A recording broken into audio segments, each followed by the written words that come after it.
नमस्कार, आपका स्वागत है कुरुक्षेत्र मीडिया के खास कार्यक्रम कुरुक्षेत्र की बात में। कल 2 मई को नामांकन भरेंगे आप कुरुक्षेत्र लोकसभा प्रत्याशी डॉक्टर सुशील गुप्ता।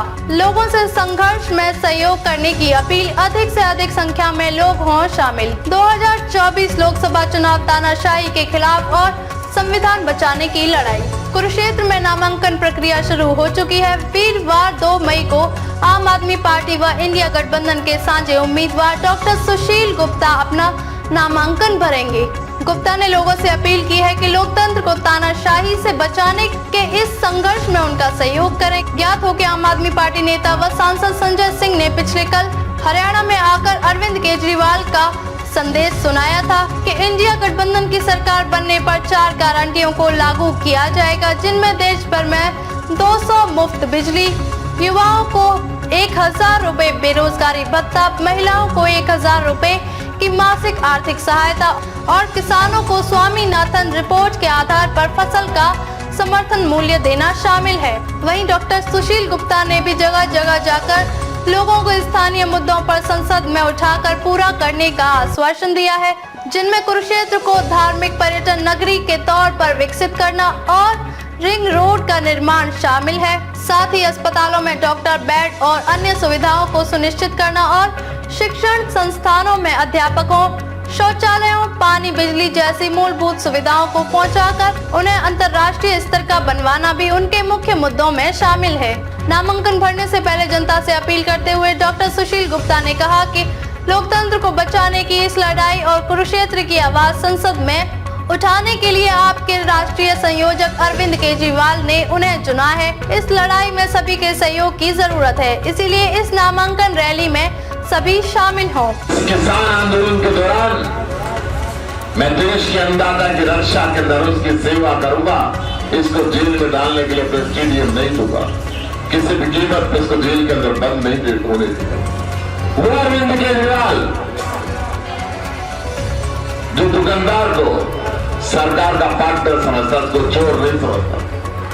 पिछले 8 साल से दिल्ली की किसी दुकान पे, किसी फैक्ट्री में दिल्ली सरकार का इंस्पेक्टर नहीं गया।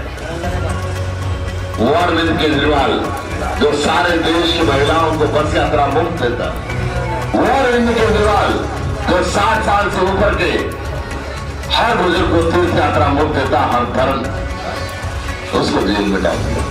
वो अरविंद केजरीवाल जो सब कुछ मुफ्त देने के बाद भी देश में इकलौता ऐसा राज्य है जो 8500 करोड़ में साल के कमा के सरकार के खजाने के अंदर जमा कराता है, उसको बेईमान बता दिया।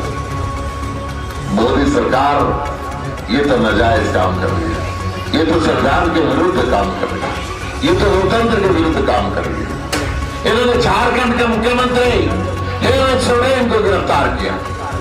इन्होंने कांग्रेस की लीडरशिप राहुल गांधी को, सोनिया गांधी को ईडी के नोटिस भेजे, घंटों घंटों उनको बटा के रखा। ये तो संविधान के खिलाफ है। जो भी विपक्ष में है आप उनको ईडी भेज दो, सीबीआई भेज दो। इसलिए इंडिया गठबंधन बना और इसलिए कि देश लोकतंत्र से हटके रूस और चीन की तरह तानाशाही मुल्क न बन जाए, इसलिए हम सब इकट्ठे और इसलिए आपसे निवेदन करने के लिए आए हैं कि आप इस देश के संविधान को बचाने के लिए वोट करें, आप इस देश की लोकतंत्र को बचाने के लिए वोट करें। कि मुख्य चुनाव आयुक्त और चुनाव आयोग को अगर निष्पक्ष करना है तो उनको जो अपॉइंट करते हैं, उनको जो नियुक्त करते हैं, वो कमेटी निष्पक्ष होनी चाहिए, ताकि किसी व्यक्ति विशेष को कोई ऐसा स्थान ना मिले, कोई लालच ना रहे। और फैसला दिया सुप्रीम कोर्ट ने, जो नियुक्ति की कमेटी होगी उसमें देश का प्रधानमंत्री होगा, लोकसभा में नेता विपक्ष होगा और सुप्रीम कोर्ट का मुख्य न्यायाधीश होगा। ये तीनों ऐसे व्यक्ति हैं जो एक दूसरे से मिल ले सकते हैं। परंतु मोदी सरकार ने इस फैसले को पलटा और कानून बनाया कि देश का प्रधानमंत्री, उसका मंत्री और एक नेता विपक्ष है, यानी कि 2 आदमी बीजेपी के और एक विपक्ष है। और चुनाव से ठीक 10 दिन पहले देश के मुख्य चुनाव आयुक्त का इस्तीफा करा और अपनी मर्जी से नया चुनाव आयुक्त की अपॉइंटमेंट की। ये देश के संविधान का आनंद है, देश के संविधान को खात्मे की तरफ है, देश के सुप्रीम कोर्ट की गरिमा को कम करने वाला कानून बना है। आज भारतीय जनता पार्टी संविधान के बजाय तानाशाही के दम पर देश को चलाने की बात कर रही है। भाजपा अगर दोबारा सत्ता में आई तो फिर ये देश में चुनाव नहीं होने देगी। पुरखों की शहादत से मिली आजादी और संविधान को बचाना हम सब की जिम्मेदारी है। अरविंद केजरीवाल जी चाहते हैं कि पंक्ति में सबसे पीछे खड़े व्यक्ति तक बेहतरीन शिक्षा, स्वास्थ्य, रोजगार पहुंचाने के सपने को साकार करने के लिए सरकार बदलना जरूरी है।